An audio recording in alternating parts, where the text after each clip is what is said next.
como dije al principio, hay un proceso evolutivo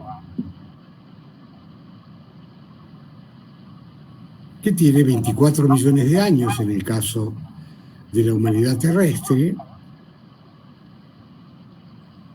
y que tiene no menos de 15.000 millones de años según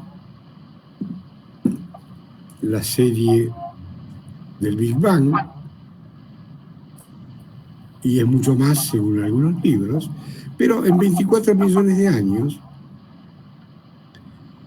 logramos generar individuos que primero se dan cuenta de qué se trata y que tienen noción de que este proceso evolutivo no puede ser detenido porque algunos pelotudos acumulen bombas atómicas o tengan toda la guita del planeta, ¿no?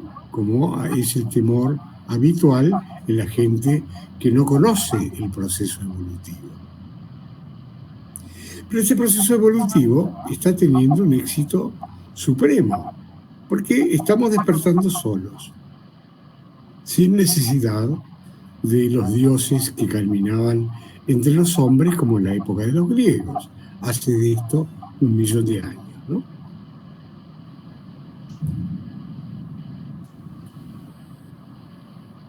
Entonces,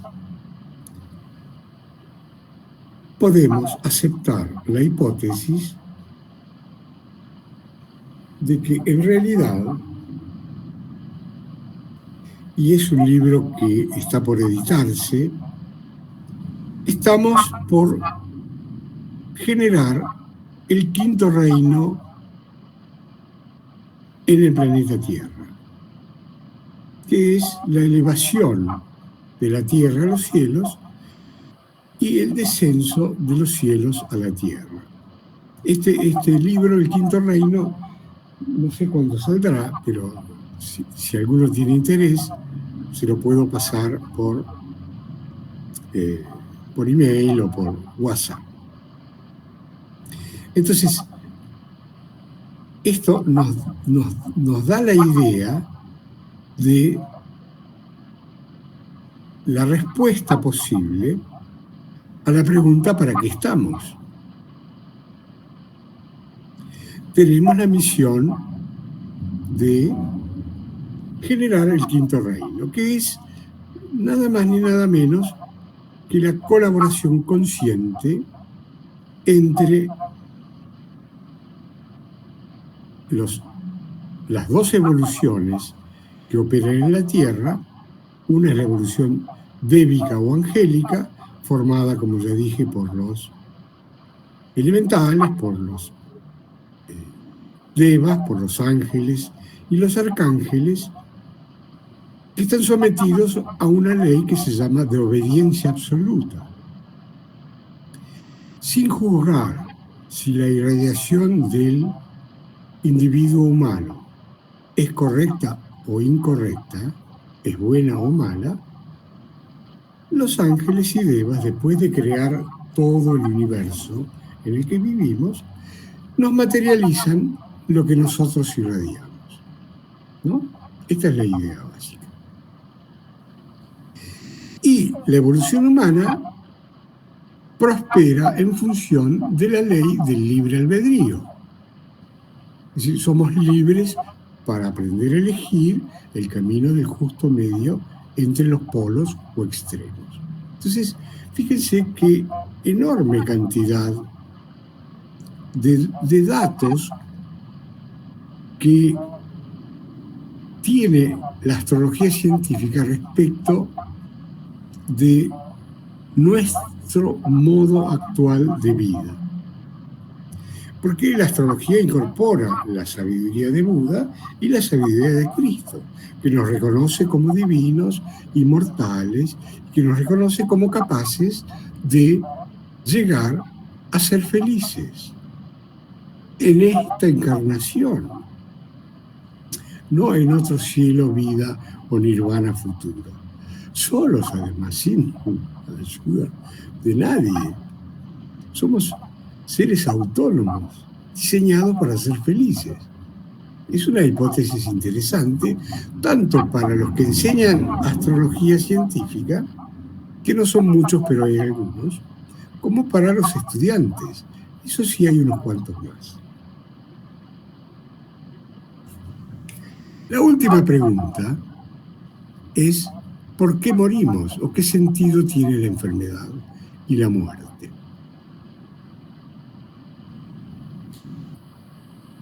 Acá es necesario conocer la primera ley de la curación esotérica, que dice simplemente que toda enfermedad, repito, toda enfermedad, es causada por la inhibición de la manifestación de las energías del alma, cuya energía principal es el amor, como todos sabemos. Entonces, si yo por pensamiento equivocado o por relaciones equivocadas o por lo que fuera inhibo la manifestación de las energías de mi alma, sufro, me enfermo y me muero antes. Este es el tema. Ahora, si uno elige bien, es feliz y sanito y vive por lo menos hasta los 78. Que yo empecé a contar 15 otra vez, ¿no? Entonces, esta ley de la cuarta pregunta, ¿por qué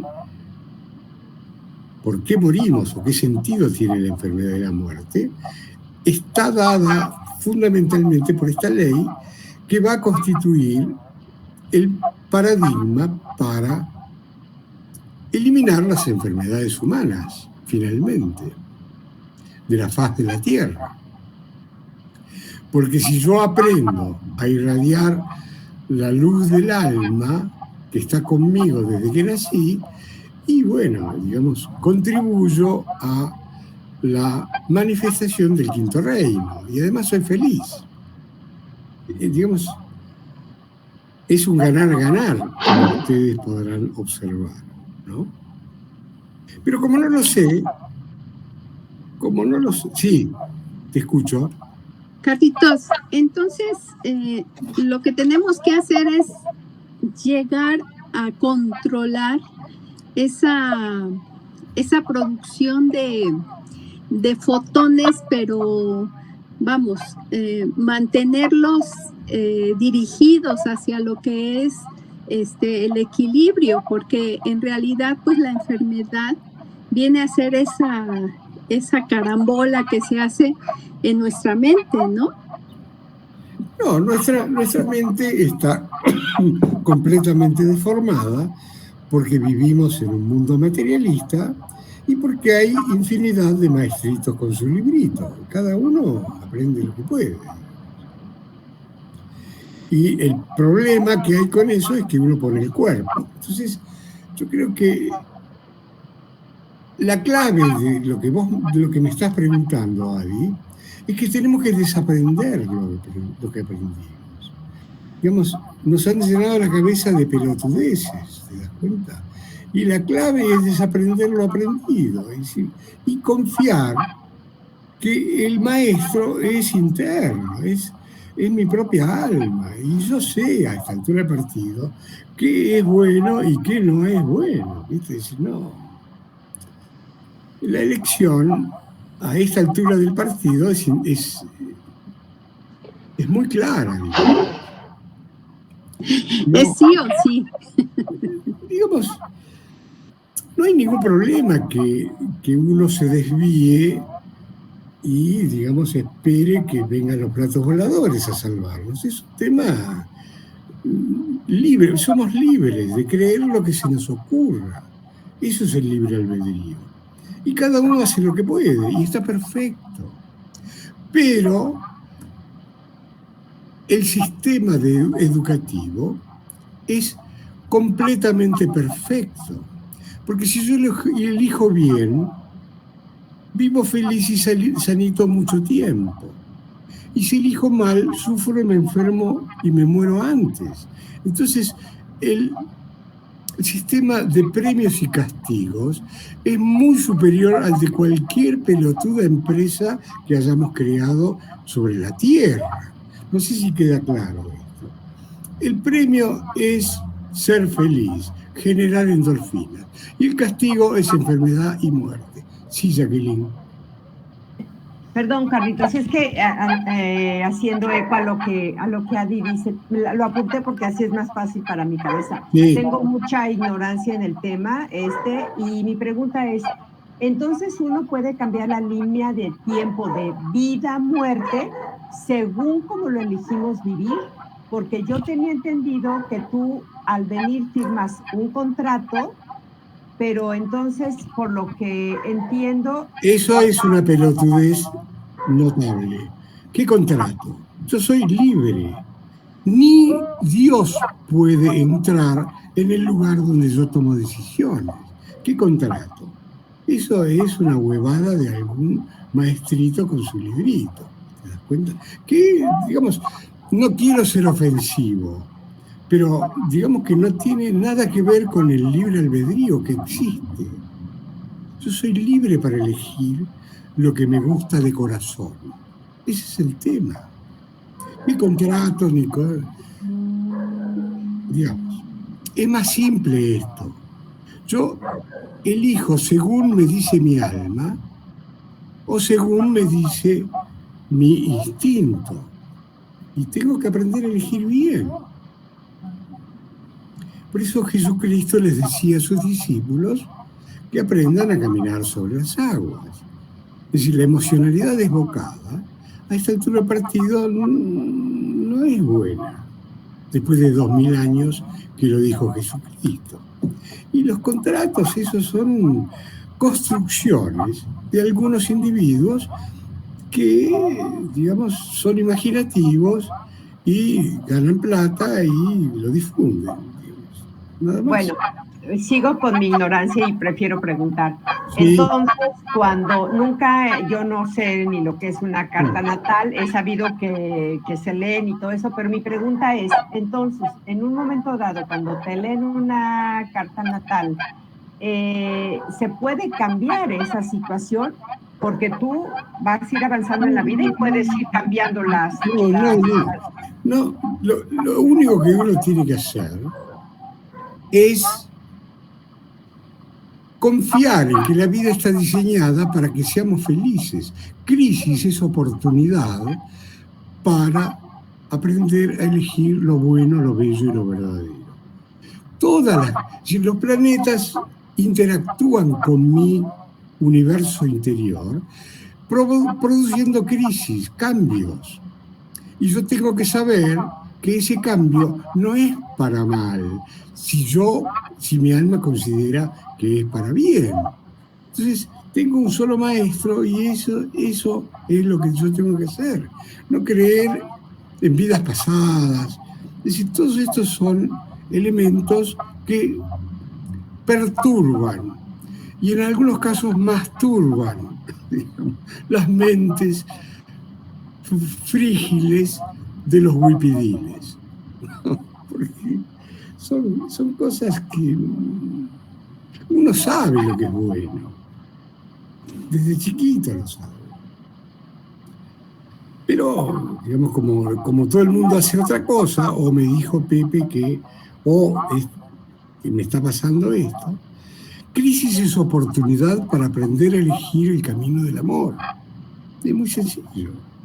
Pero si uno rechaza la crisis o la niega, porque es lo que hacemos habitualmente, uno rechaza la crisis, niega la crisis sistemáticamente en nuestra cultura. Esto lo estudió Elizabeth Kubler-Ross con los que se iban a morir. Usted me tiene que operar del cáncer, doctor. Niega la crisis. Entonces, en lugar de ver la oportunidad de la crisis, la niega y entonces se pierde la oportunidad de ver, de tener la visión de lo que viene. Entonces, es complicado, es complicado. Y yo no estoy propiciando la astrología como un elemento, salvo que sea la astrología científica. Porque todos los astrólogos que yo conozco no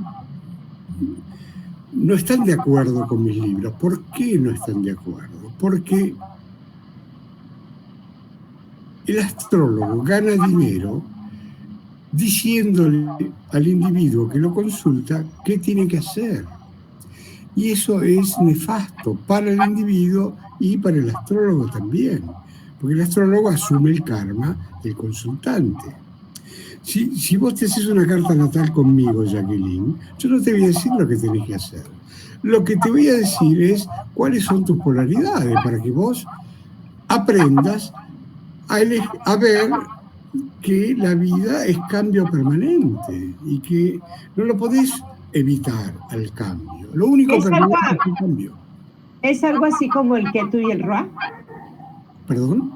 ¿Es algo así como el Ketu y el Ra? Porque una vez me regalaron nos regalaron a mi esposo y a mí una carta astral, o no sé cómo se diga, donde nos decían el Ketu y el Ra de cada uno. Y fue muy lindo porque había cosas muy lindas escritas ahí sobre... Sí, digamos que toda la astrología es muy atractiva, porque además los astrólogos, digamos, guardan los secretos de por qué es así, ¿no? Y no te lo dicen. Entonces, conservan el poder de que vos me consultes otra vez. Ese es el tema. Pero no es así. Es decir, la astrología es el segundo nivel de la carrera de la Universidad Nacional del Alma, que se llama Psicología de la Nueva Era. Después viene otro nivel, que es alineamiento, y viene otro nivel, que es iniciaciones. Entonces, es una parte, pero según Alice Bailey, la astrología es la mejor presentación de la verdad que se conoce. Esta es la idea. Es decir, es un lenguaje de autoconocimiento, por un lado, y es un lenguaje que me permite una elección de acuerdo con lo que me dice el alma.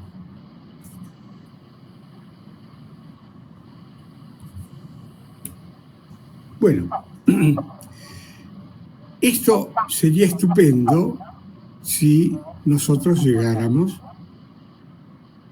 con estos enfoques a conocernos íntimamente, a saber por qué hicimos lo que hicimos y por qué no hicimos lo que no hicimos, que es una cuestión fundamental, porque, digamos, si uno no entiende por qué hizo lo que hizo y no hizo lo que no hizo, sino que hizo exactamente lo que pudo, porque nuestro nivel de ignorancia es profundo, entonces uno, a partir de ese momento, se perdona a sí mismo y perdona a todos, porque los otros también hicieron lo que pudieron.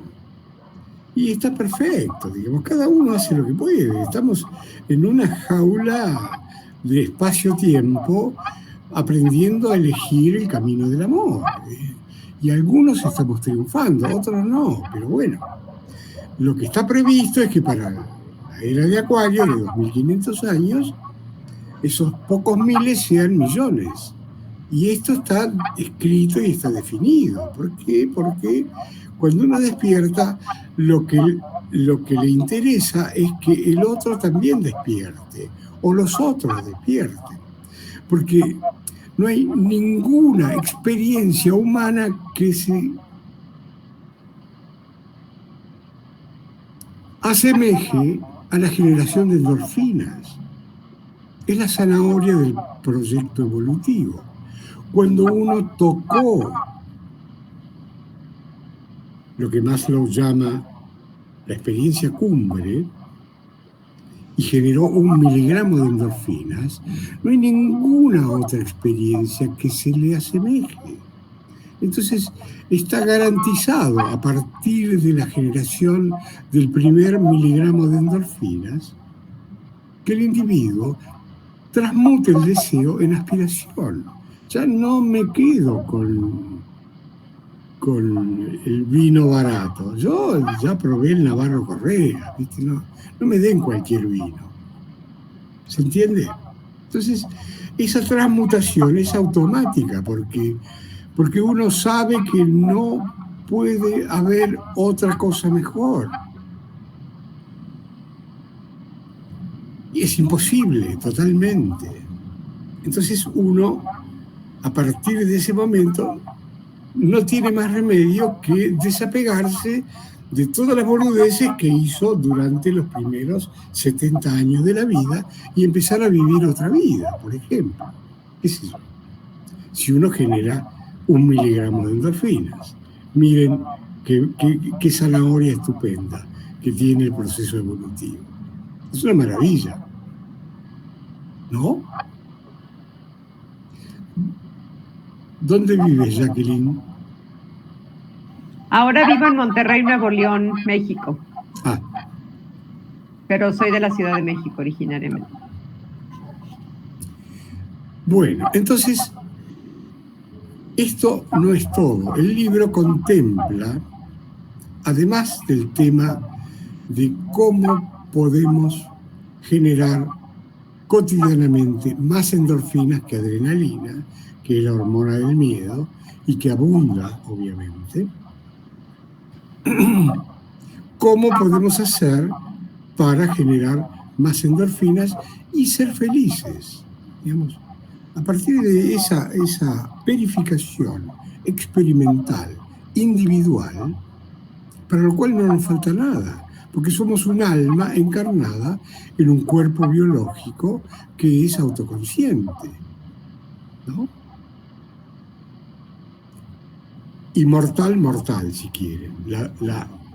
La dualidad más estupenda que generaron los que hicieron este proceso. Son genios, hay que sacarse el sombrero, ¿no?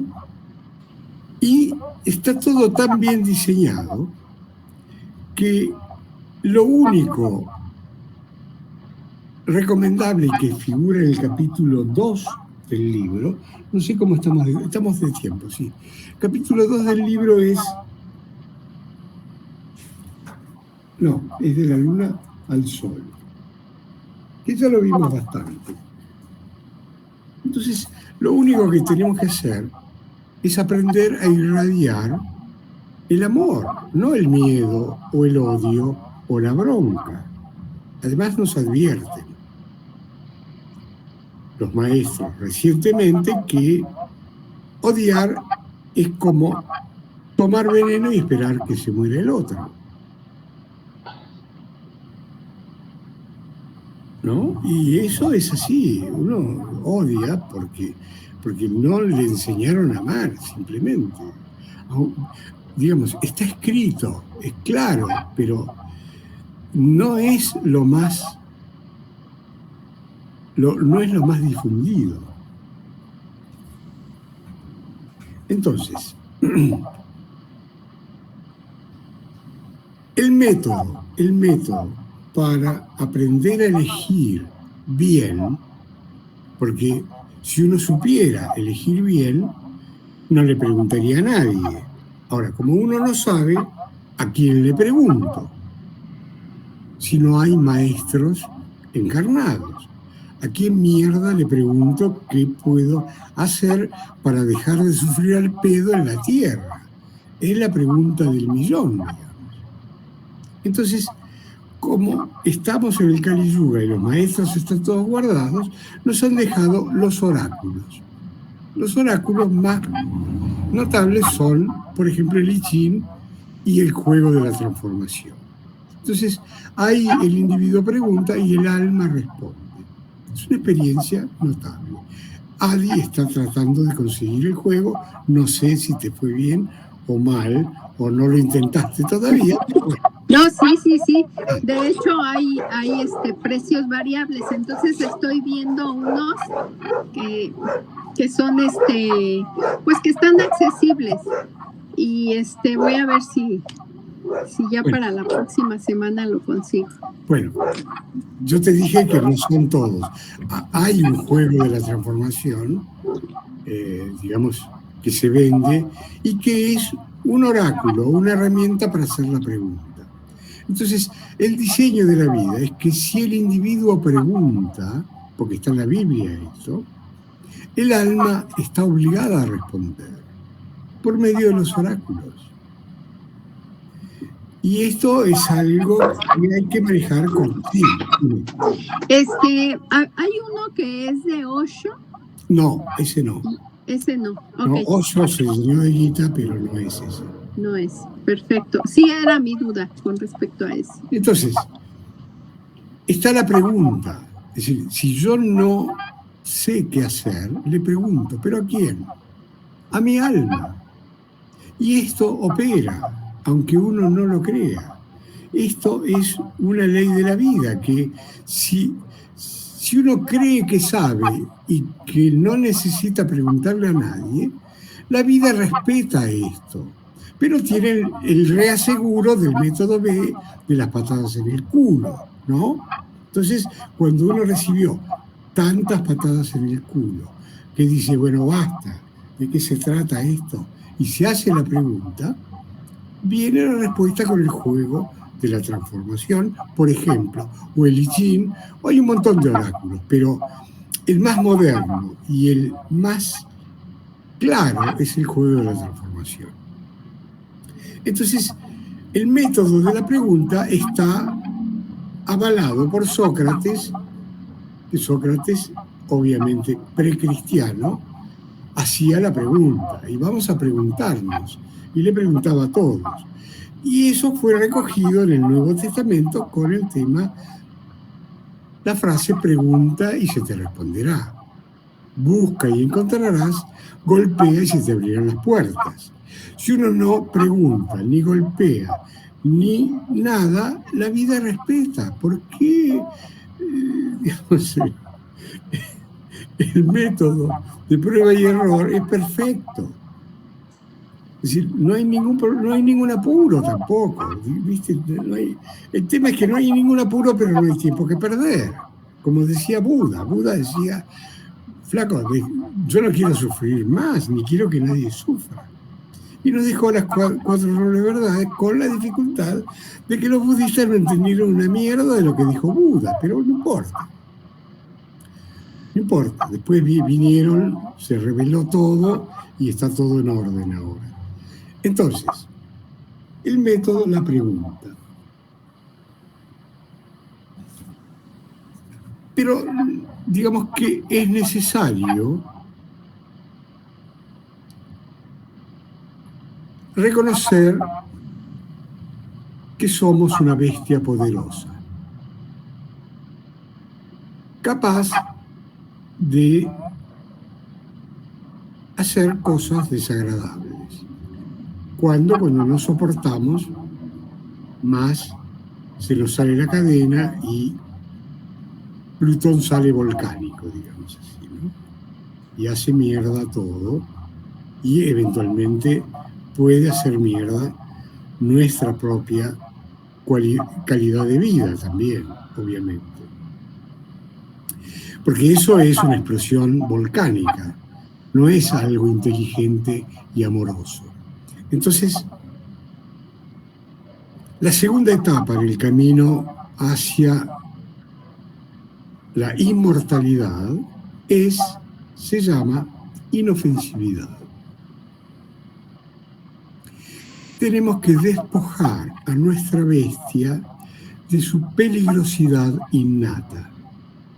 La bestia es la bestia y cuando sale hace mierda todo. Entonces, uno tendría que acceder a una cuota razonable de inofensividad para poder seguir en el camino espiritual. Yo que soy Aries, como Pepi. ¿Y quién más hay de Aries acá? Yo. Vicky Vicky. Pianelli, claro. Estoy aprendiendo, estoy en el camino de la inofensividad. No es que sea inofensivo todavía, pero, digamos, estoy intentándolo. Y esa es la segunda iniciación. Esa es la razón por la cual el alma de Cristo encarnó en el cuerpo educado del Maestro Jesús, para dotarlo de la inofensividad. Y eso está en la tapa del libro. Es la paloma de la paz. Uno tiene, para seguir adelante en el camino espiritual, tiene que ser inofensivo. Tiene que haber calmado a la bestia. Entonces, en este libro ofrecemos la fórmula de Platón, Jesucristo, Disney, para acceder a niveles espirituales más elevados. Y el primer paso, lo decía Platón, es calmar a la bestia. Es decir, tenemos que aprender que somos una bestia poderosa, que no reconocemos porque, repito, es más fácil proyectársela al otro o a los otros, ¿no? Y ahí empieza la guerra. Todas las guerras empiezan ahí. Pero bueno, si uno acepta que es una bestia poderosa, cuya energía equivale a 10 bombas atómicas, y no es poco, y todos lo sabemos, porque alguna vez se nos salió la cadena, el primer paso se llama reconocimiento. Reconocimiento, que es una función de la mente humana, de la mente inferior. Yo tengo que reconocer mi naturaleza real. Tengo que saber que soy una bestia total y que tengo que aprender a que la bestia opere bajo el mandato del alma, que llegue a ser el matrimonio interno, como dice el Nuevo Testamento también.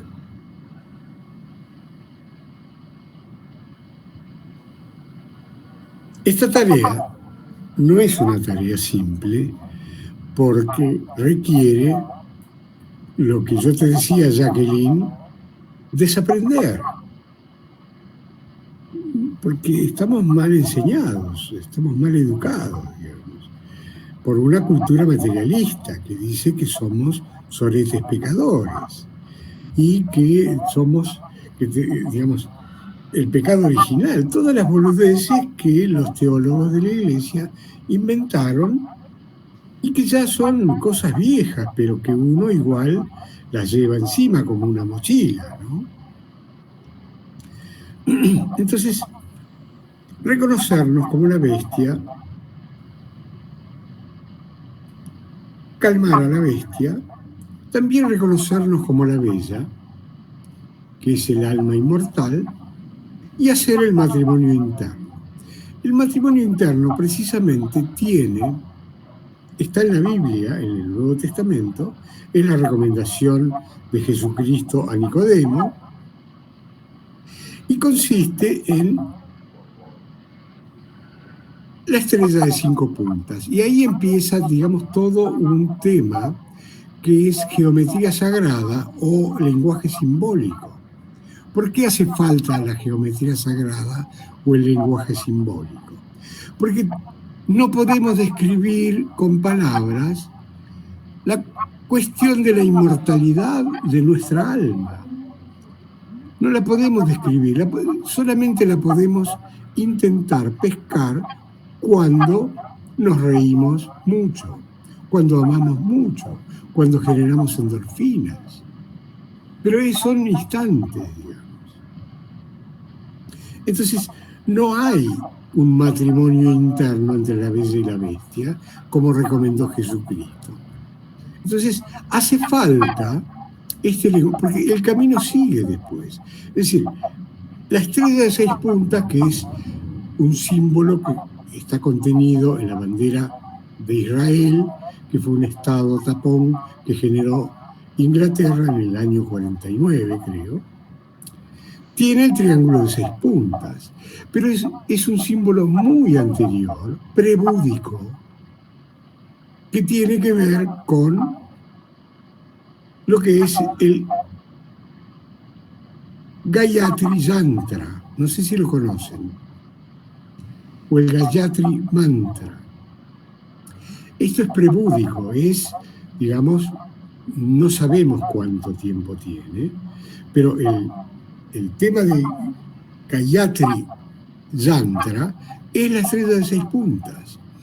Es la unión entre la triplicidad de la personalidad integrada y la triplicidad excelsa del alma. Que el alma desciende y se junta en un punto intermedio con la personalidad. Entonces, uno puede operar el equipo estando encarnado desde el alma. Eso es autorrealización. ¿Qué es el triángulo de 6 puntas? Es el símbolo de la autorrealización humana. Es el estado de mago blanco. Y luego, si uno quiere seguir y vencer a la muerte, ese triángulo de 6 puntas se transforma en un triángulo de 5 puntas. ¿Y esto por qué? Entonces aparece el símbolo muy conocido de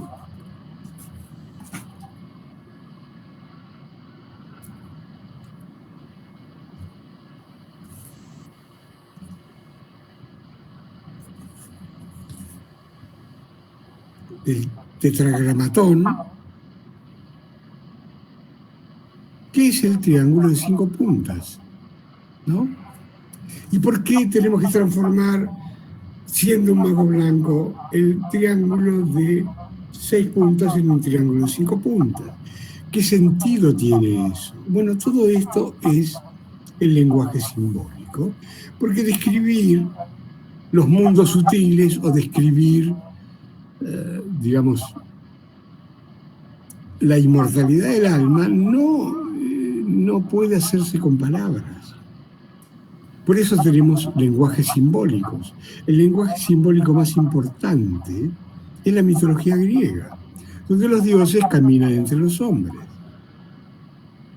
Y entonces hubo individuos que se pasaron el tiempo tratando de interpretar el lenguaje de la mitología griega. ¿Qué quiere decir Afrodita? ¿Qué es Marte, el dios de la guerra? ¿Qué quiere decir Júpiter? Y como si esto, digamos, no fuera interesante, la astrología tiene esta particularidad. No se sabe por qué todos los astrónomos en una época bautizaron con nombres de dioses griegos a los planetas del sistema solar y a las constelaciones del zodíaco. Y nadie lo sabe, nadie sabe por qué.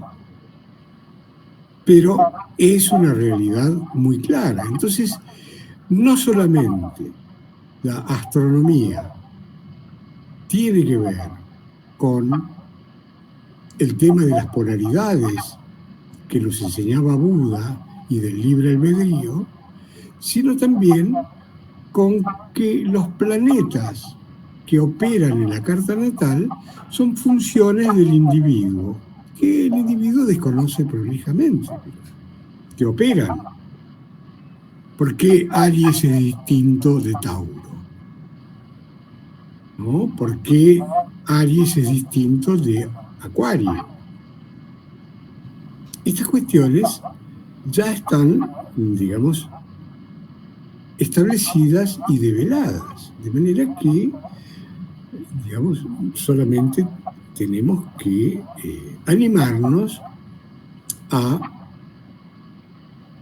indagarlas con el trabajo muy, muy complejo de desaprender lo aprendido. Porque uno cree que sabe. Y así nos va. ¿No? Es decir, uno cree que sabe y no conoce, no tiene la más remota idea de lo que es el estupendo diseño de la vida para el planeta Tierra, que es una maravillosidad inconmensurable, ¿no? Yo estoy admirado, anonadado, es una maravilla, ¿no? Sí. Y entonces, lo que recomiendo es, ¿cómo podríamos decir? Un tema de tomar con pinzas, digamos, los conocimientos, porque los conocimientos, porque hay mucho ruido, digamos, hay mucho ruido de todo tipo. Entonces, la clave es aprender lo nuevo y verificarlo en la propia vida. No hay otro método. No existe otro método. Si yo sigo generando adrenalina y no aprendí nada, tengo que aprender a generar endorfinas. Y esto es un tema que podemos hacer porque somos individuos íntegros, desde el nacimiento hasta la muerte. Y si no lo hacemos antes, es porque hacemos lo que podemos, porque somos ignorantes y bastante pelotudos todavía, porque vivimos en una cultura materialista donde los faros de luz, que son las iglesias organizadas, y las academias, también son materialistas. Nos dicen que somos soretes pecadores a esta altura del partido.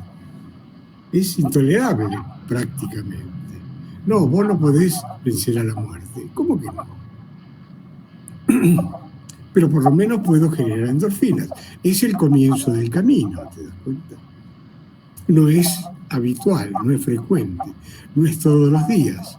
Aunque hoy voy a comer sushi con champán y probablemente alguna cuota de endorfinas genere, pero no lo sé tampoco. Mañana les digo. Bueno. Entonces está claro. ¿Alguna pregunta? Porque aprovechen que se termina el tiempo. Ninguna. Está todo claro.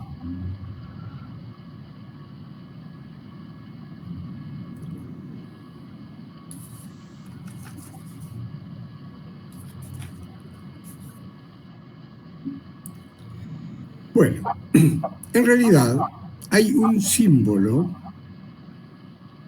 que figura en este libro y que es, yo diría, el más significativo de todos los símbolos que vimos hasta ahora, que es el loto de 12 pétalos que figura en la Gran Invocación. ¿Conocen la Gran Invocación? Sí, ¿no? ¿Jacqueline? No. Sí. Sí, perdón, no sé si sea la de Padre Madre, de todo lo creado. No, Jackie, es la que decimos en la protección. No me la invocación. Ok. Bueno, esa es la gran invocación que está destinada a reemplazar al Padre Nuestro, o Madre Nuestra, como quieras. ¿Por qué? Porque nos da la información de que en realidad el plan divino tiene que ser ejecutado por la humanidad. Y la Tierra es un jardín de lotos cerrados. Es decir, tenemos que abrir los pétalos del loto. Los primeros pétalos que se abren son los del conocimiento. Por suerte, está todo escrito y gratis en Internet. Entonces, podemos acceder. O en mis libros también. Lo que pasa es que los pétalos del conocimiento son los más externos del loto que se va abriendo. Porque para lo único que me sirvió la carrera de ingeniería en la Universidad de Buenos Aires fue para darme cuenta que una cosa es la teoría y otra cosa es la práctica. Es decir, la teoría está perfectamente y maravillosamente escrita en los libros que estamos comentando. Pero si yo tengo la teoría y no la practico en mi vida, no sirve. Entonces, primero tengo que tener el conocimiento para ver cuál es, de qué se trata esto, contestar las 5 preguntas. ¿Qué somos? ¿Dónde estamos? ¿Para qué estamos? ¿Cuál es el sentido de la vida y cuál es el sentido de la muerte? ¿Y hacia dónde va la humanidad? ¿No? Estas preguntas son generales para toda la humanidad. Entonces, si yo tengo teorías, hay muchísimas teorías, pero hay fuentes que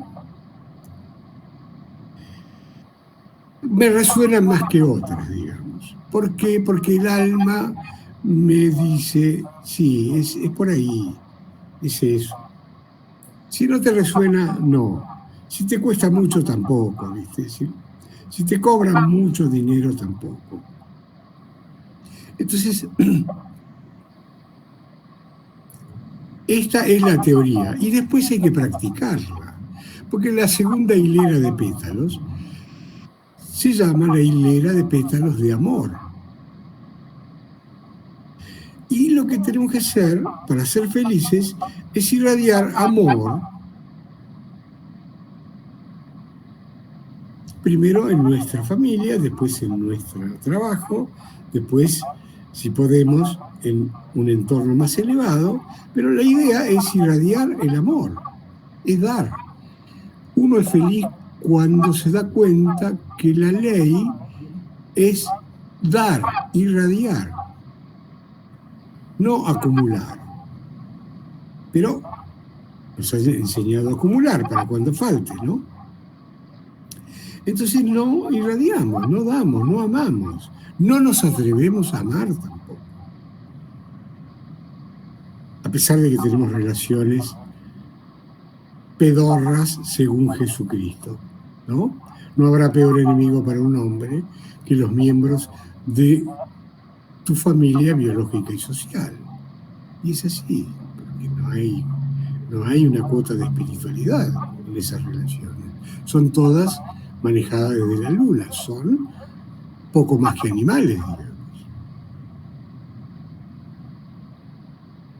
Pero bueno, estamos en el aprendizaje. Y la tercera hilera de pétalos se llama los pétalos del sacrificio. ¿Y qué significa sacrificio? Es una palabra que tiene un significado equivocado también. Sacrificio significa normalmente una carga, tengo que esforzarme, tengo que llevar la mochila, tengo que hacer tal cosa, tal otra.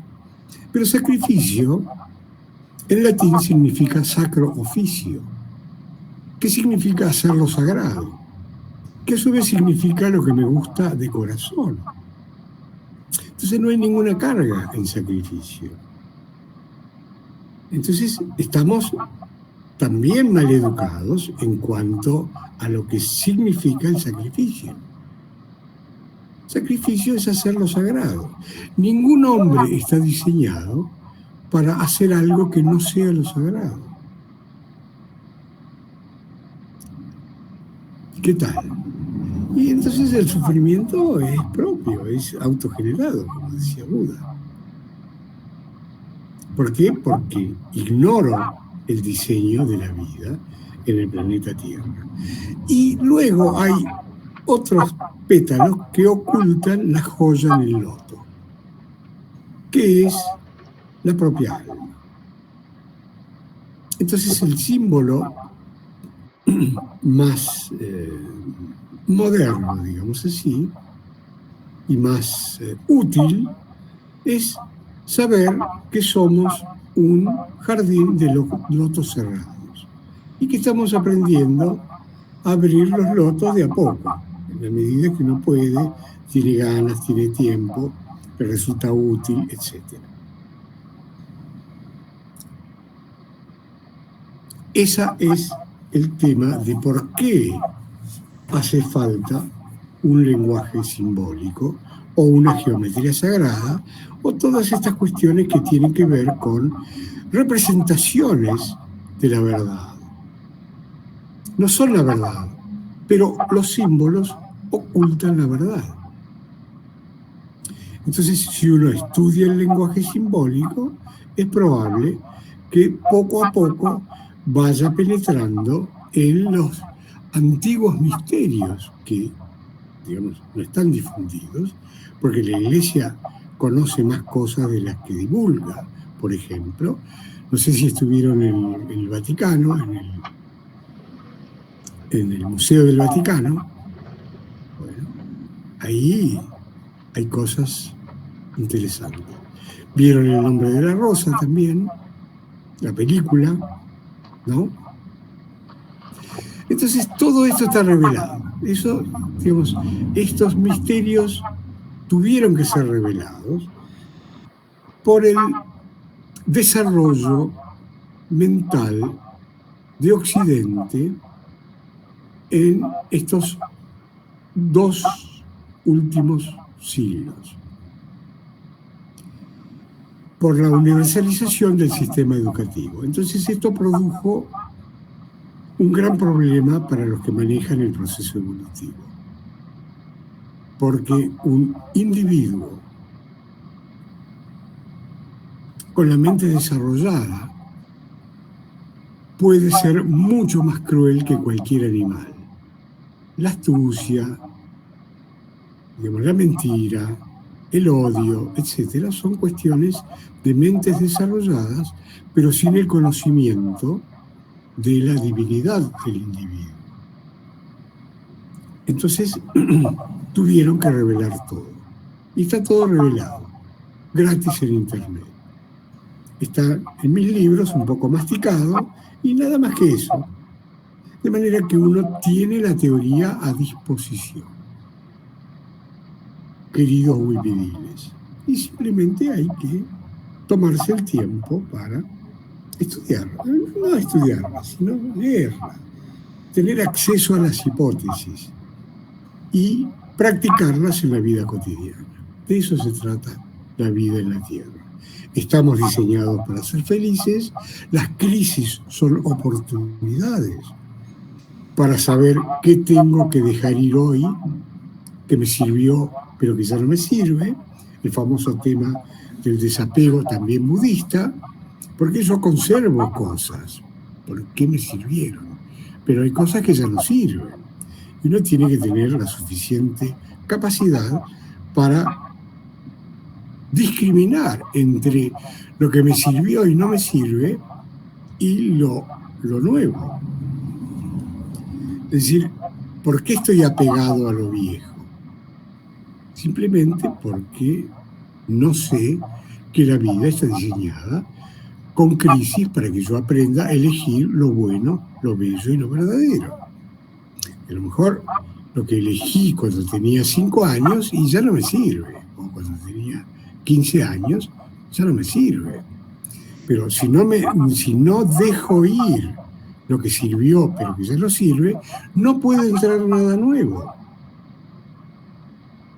Se entiende también, ¿no? Si yo creo que sé y no pregunto, ni indago, ni nada, la vida respeta eso. Es decir, no. Si no genero más endorfinas que adrenalina cotidianamente, no empecé el camino espiritual, simplemente.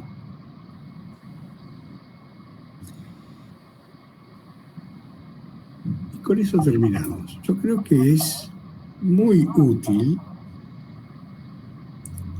hacerse la carta natal. ¿No te parece, Adi? Ya lo creo que sí, Carlos. Definitivamente te ubica, te dirige, y no precisamente para decirte lo que te va a pasar, sino para lo que puedes cambiar en tu vida, ¿no? Bueno, puedo hacer la carta natal gratuitamente a quien lo pida. del grupo Lejae, ¿sí?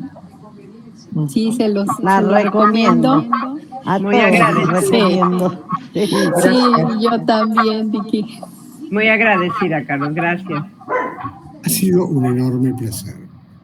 Y Un nos placer despedimos. escucharte. Igual para Igualmente. nosotros. Muchas gracias, Carlos. Hermoso Gracias, ese Carlos. sonido, me encanta. Contanos del sushi. Gracias. Sushi. Que lo Gracias. disfruten. Muchas gracias. Un abrazo Gracias. enorme.